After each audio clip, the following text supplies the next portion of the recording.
Let's add functionality to our register form so our user can fill it out and register for our app. We'll begin with the handle change function, which we attach to every input via the onChange handler.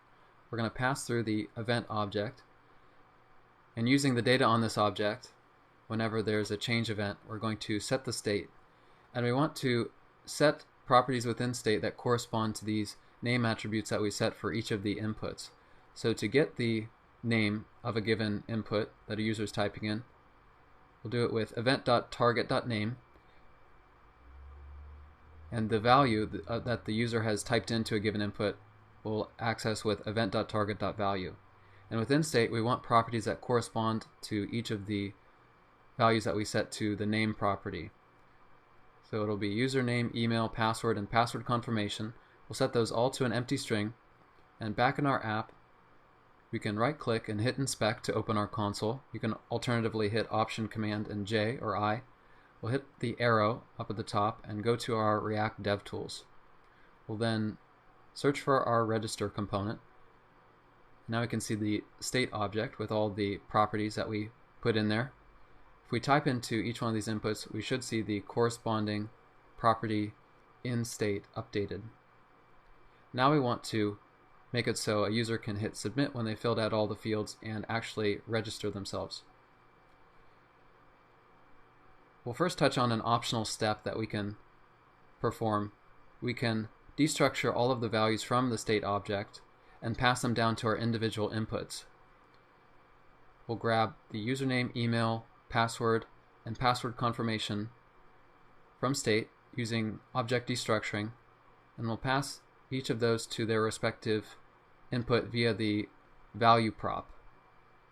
The purpose of doing this, of passing the value of a given input back to its input component, is that when we set the state, for example, if we set the state of each one of these properties to say an empty string, we can clear any of the values that a user has typed in to their form. So it allows us to clear our form. And on the form component, we're going to add an onSubmit handler, and we're going to connect it to the handle submit function that we're going to create right underneath handle change.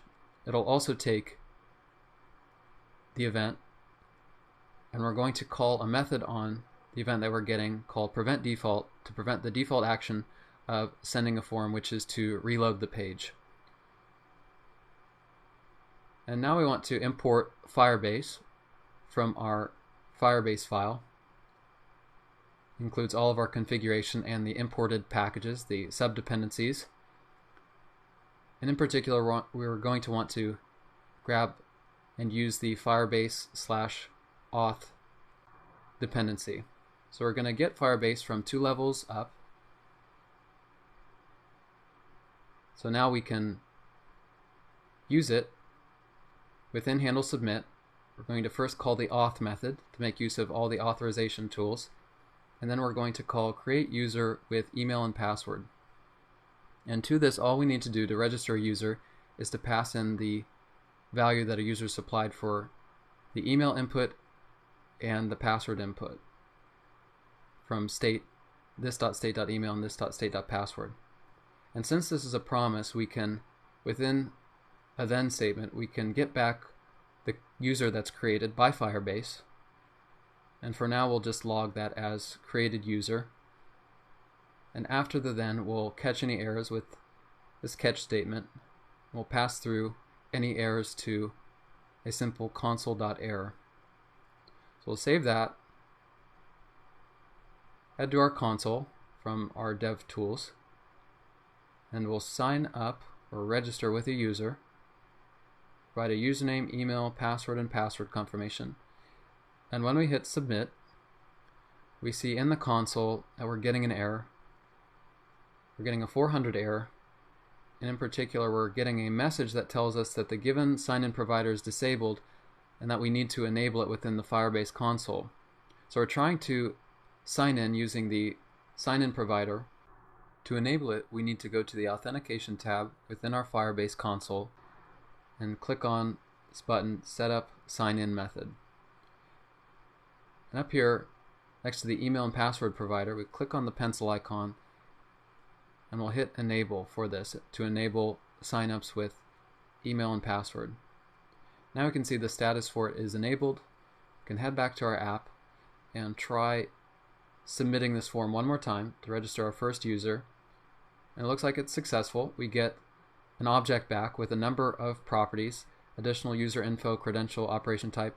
All of the user info that we provided will be within this user property. It includes a bunch of other stuff as well. So it includes the email that we provided to it, as well as stuff like phone number, photo URL, refresh token, a number of things.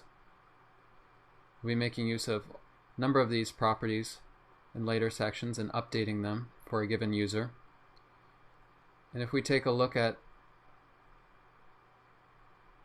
back in Firebase in our admin panel, the users tab, we can see we have our first user here in this user table with the identifier, the provider, when it was created, when the user signed in, and their user ID.